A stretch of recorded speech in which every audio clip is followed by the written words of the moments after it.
you have the opportunity to have a simple conversation. So this happened to me, and I want to share this because this might help people listening, of getting resourceful. Because a lot of times we say we don't have the money, we don't have the hours, and that might be very true. But what do you have? Because that's available.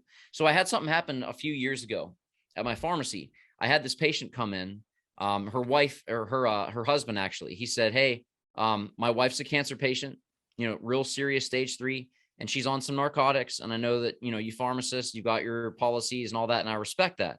But I just want to let you know that she's very fragile. She's not really in that great of a place.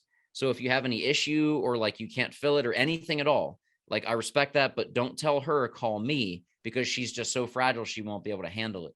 So I was like, okay. Next day, this woman comes in, sweet as pie. And she, I talked to the husband. So she comes in and says, are you Adam? And I'm like, yo. So, it was a script for oxycodone. So she was waiting around. I did it real quick. And I was like, man, I know this, a part of this woman's backstory. I know she's in pain. And I know that she's probably been through the system with all kind of stuff and policy. I want to make her feel special. I want to make her feel welcome. What can I do? So I looked around and thought, how can I get resourceful? And it hit me. I saw a magical tool, smiley face stickers of different colors. So I got an idea. I asked her, what's your favorite color? And she said, blue. So, okay. Now, I didn't tell her what I was doing. I just asked her color, right? So I filled the script, all this. Then I took a blue smiley face sticker. I put it on the prescription bag. So when the technician was ringing her up, and the moment her eyes met that sticker, man, she just changed state. She got so excited. She's like, you don't know how much this means. I've been in the hospital all day. Like, this whole thing, to the point where we now are like so good friends. And this was years ago. But how much did that cost? Because you can get, for real, like 1,000 of those stickers for $8 on Amazon. So less than a penny. So it didn't cost extra money. Did it take me extra time? Did it take me extra tech hours? All it was is a simple question. And here's another dose of truth I want to share. The quality of questions you ask will directly determine the quality of life you live. So if you recognize someone that's in pain, you really connect with them by asking, how can I get resourceful in this situation? That's the question I asked. Then I asked a real important question. What's your favorite color? And literally from those two questions, this amazing relationship between provider and patient was formed. And it literally continues through this day, years and years later. So I tell this story not to impress anybody, but to impress upon you the reality that while, yes, you have tons of things stacked against you, you also have tons of things stacked within you. Because I really believe this to my soul. Every single person was created on purpose for a purpose. You were put in this person's life. You were put in this position, whether it's a pharmacy, a hospital, whatever it is, to make an impact, to really connect with someone. And I believe there's 3 reasons people come into our life. They're either there for them to teach you something, for you to teach them something, or both. And that's what I call the win-win-win framework. So when you approach it with that way, instead of getting butthurt and saying like, oh, why are they up in my face, blah, blah, blah, perhaps they're showing you an area that you need to improve in yourself. Because I really believe that people are mirrors to ourselves. So if you get all worked up and offended, perhaps that's God trying to bring this person into your life to tell you that's an area of your life that you need to really look into. Maybe that's a past trauma. Maybe that's a broken relationship. Maybe that's your upbringing. But here's another truth. Life is a classroom, and lessons will be repeated until learned. Life is a classroom, and lessons will be repeated until learned.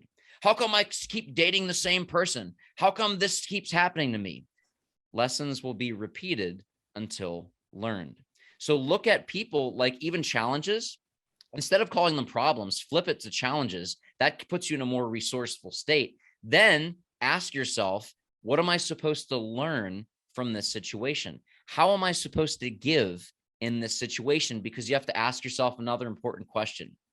Is what I'm about to do consistent with the quality of person that I must become?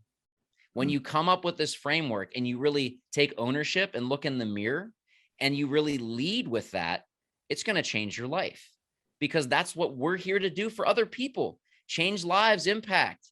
really lead that. Like, yes, medication, all your knowledge, but imagine how you'll feel when you see someone who for the first time in years, maybe their whole life, you don't know people's story.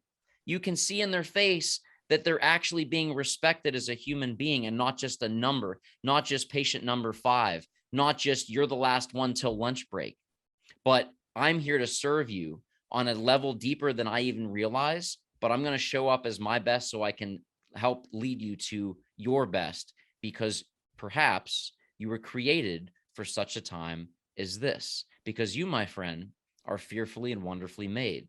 So how are you going to show up? And when you really get in this mindset every day, it's not that you have good days and bad days. It's you have growth opportunities, and every single one of them is a blessing. And I'm telling y'all, listen to this. This is not a pipe dream, because I've been on the front lines for going on 11 years. So I didn't just graduate and I don't have like beginner's bliss.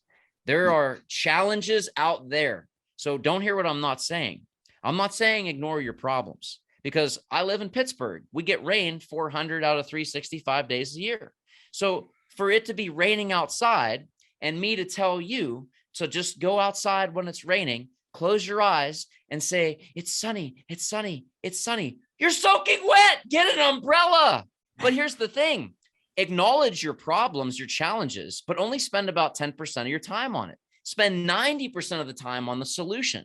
So if it's raining outside, using this analogy, if it's raining outside, get an umbrella. But when you're outside, recognize that because it's raining, you just got a free car wash. Your flowers are getting watered. Now you just saved an hour of time. I wonder what else will go right today. You're changing your frame. You're not ignoring your challenges. You're acknowledging them, but you're also looking for, how is this working for me?